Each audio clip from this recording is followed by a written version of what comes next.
So at about 2:19 p.m. today, our SWAT team was serving a drug search warrant at 5614 Lejune Drive. As our SWAT team entered the residence, they encountered a man who was reaching behind a door where a rifle was located. Our one deputy fired his service weapon, striking the man. Our deputies rendered first aid, and he was transported to the hospital, where unfortunately he later passed. We were at this house a couple of weeks ago in reference to a domestic violence call. While we were there, deputies found trafficking amounts of fentanyl and cocaine, as well as two guns, loaded guns, one of which was stolen. So this search warrant was related to an ongoing narcotics investigation that started at that initial call. So the Florida Department of Law Enforcement will be investigating this deputy-involved shooting. They will turn their findings over to the state attorney's office. Once that review is complete, we will do our own internal investigation. The deputy who fired a service weapon has been put on paid leave pending an initial review. There is body worn camera footage of the incident, which I have reviewed, and we will release that within 30 days. So very preliminary information. That's all we have right now, but happy to take any questions. So that's all part of the investigation. I know that a semi-automatic rifle was recovered behind the door where the deputy saw the person reaching. I did see that video, and it's clear that the person is reaching for something, and there was a rifle found behind that door.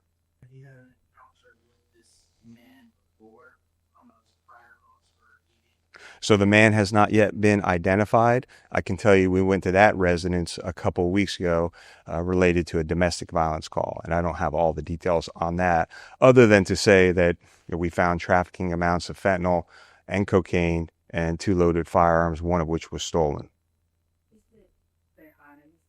The man believes involved with had today. He's not still related to identified call. Yeah, so the man has not been identified yet. So until we identify him and notify next of kin, we'll be able to find out if he was the person originally at that domestic violence call when this whole investigation started. Everybody good? At the first domestic violence incident, though, when you found the trafficking amounts of fentanyl, was that stuff taken out and arrests made, or that was left there and then the warrant had you? No. So when we responded, obviously, anything that we found in plain view, because we were there for domestic violence, was collected. The guns were all collected. So that started an ongoing narcotics investigation, which led us to develop probable cause that more drugs, more guns, cell phones related to those cases would be in the house. And that's why the judge signed the search warrant for that residence. Yeah.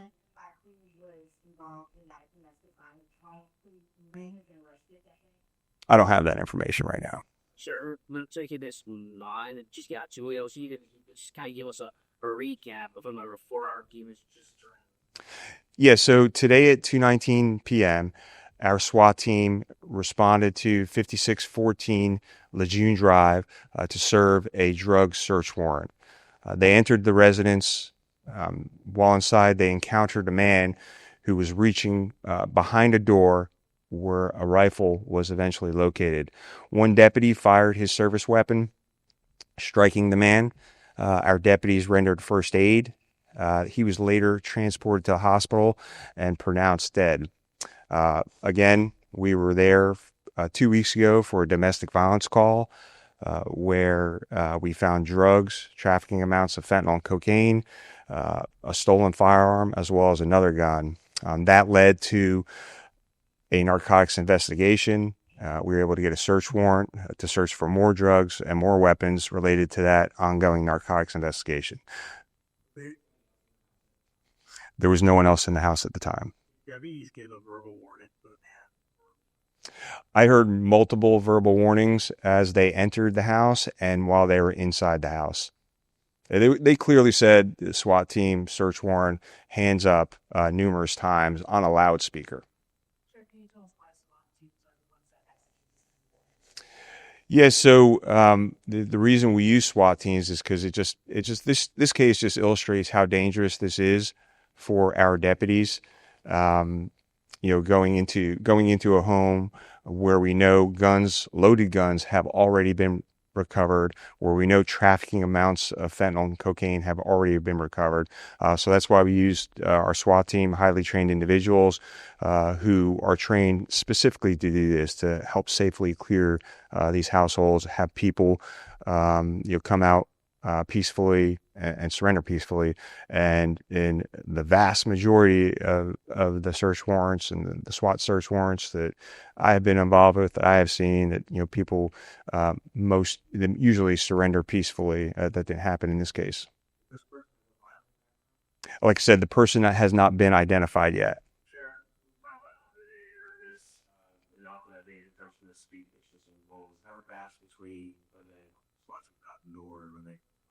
Can you repeat your question? Yeah, it's like the year this, and that often entails the speed of these events. How much time passed between when they got to the door for announcing themselves to when they were there?